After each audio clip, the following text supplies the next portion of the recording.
stop by this afternoon. Over. Yeah.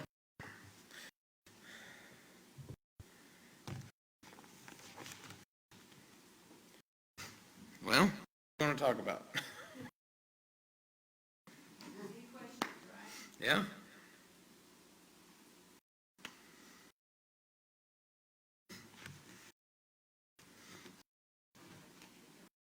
Probably. Think of it.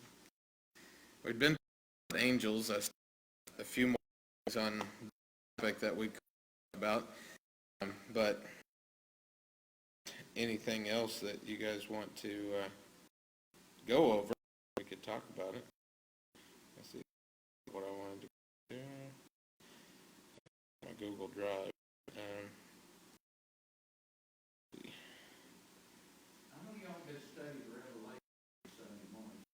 Okay.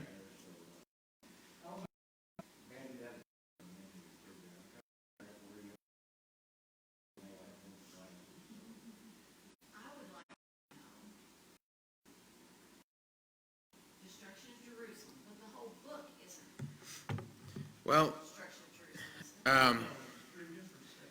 yeah, there's 3 sections, and at least the 2 that I've noticed and that I lean towards, and I haven't studied all of his book, is the destruction of Jerusalem, and then at least a view into heaven. Now, as far as the end times, like the end of the world, I don't really know that we see a full depiction of that. But a view or scene of heaven, we definitely see some of those because we're kind of in that section right now.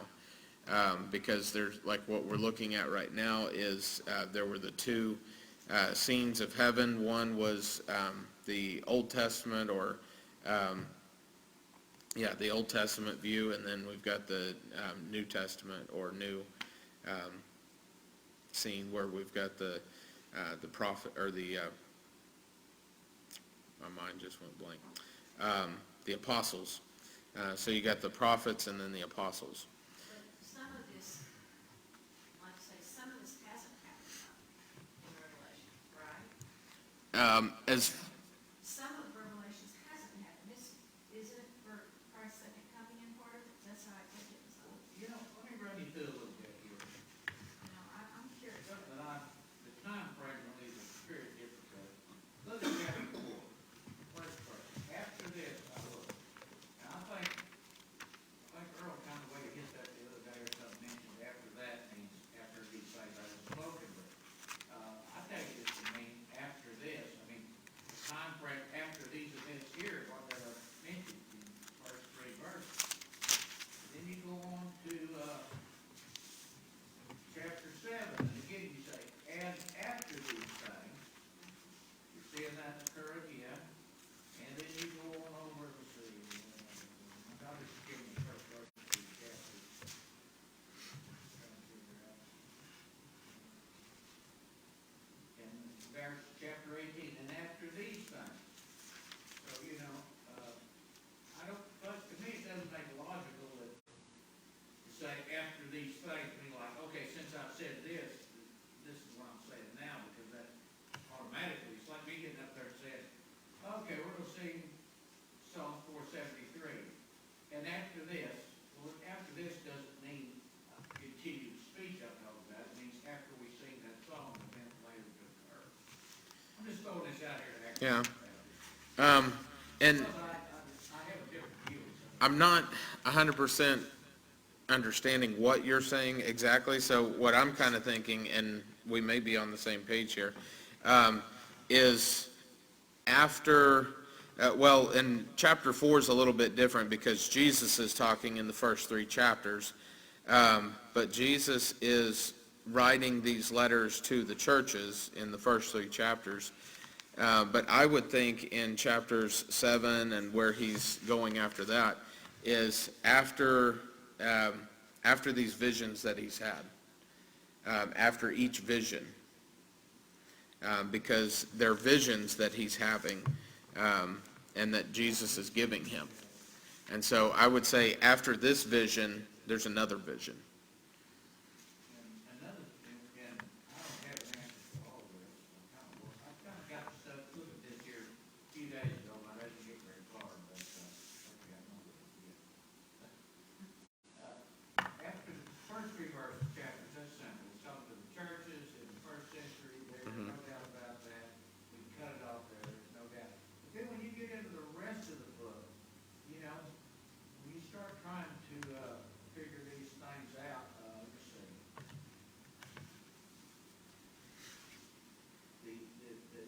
All this stuff in verse 4, you know, on. Trying to figure out what these, you know, in the Old Testament, we clearly see that these events occur. It became clear after that it happened. But in the New Testament, we have people with all different opinions about these events when they might have occurred. And I the promise has been fulfilled, it will be clear to doubts what was said in the Old Testament, prophecies actually came through. I'm sure there were a lot of people debating them and talking about it. And I'm a little burdened. Get in chapter 6, those portions. I don't know how many variations I've seen of people thinking that who they represents in different frames and all that. And they all sound pretty good, but all the Adam reading his commentary, because you know I've read 50 different commentaries on the book of Revelation or more, studied it more than probably man alive, and I don't understand. But, you know, that it's different, because I think I didn't feel it in a lot of these. Those four horsemen, that chapter 6, I mean, you can do all different things of what it means. And here's this, okay, see, I'm getting into this more. Now, Right ahead. See what I'm saying? All this refer, all these chapters here, up to the latter, very last, few chapters of Revelation, I think it applies to the destruction that's going to happen.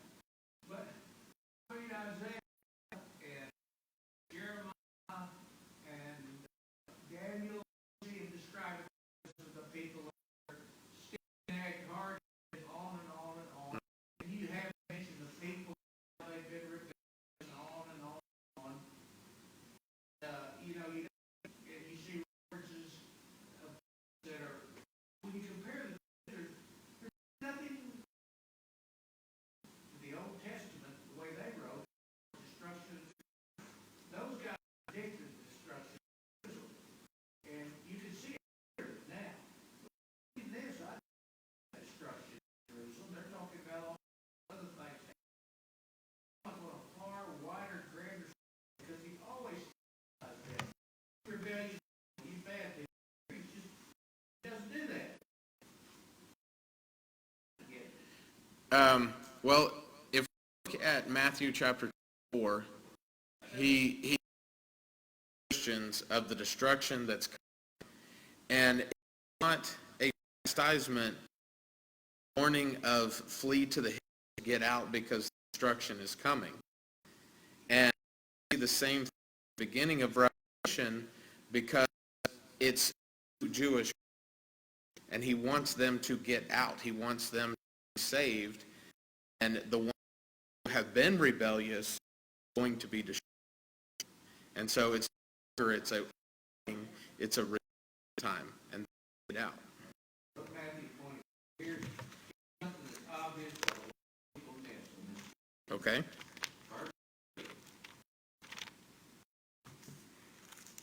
He's talking about destruction of the temple. Look at 3. As he sat upon the Mount of Olives, the disciples came privately. Now, what he said, they should tell us, they're asking 3 separate questions here. When shall these things be? What shall be the sign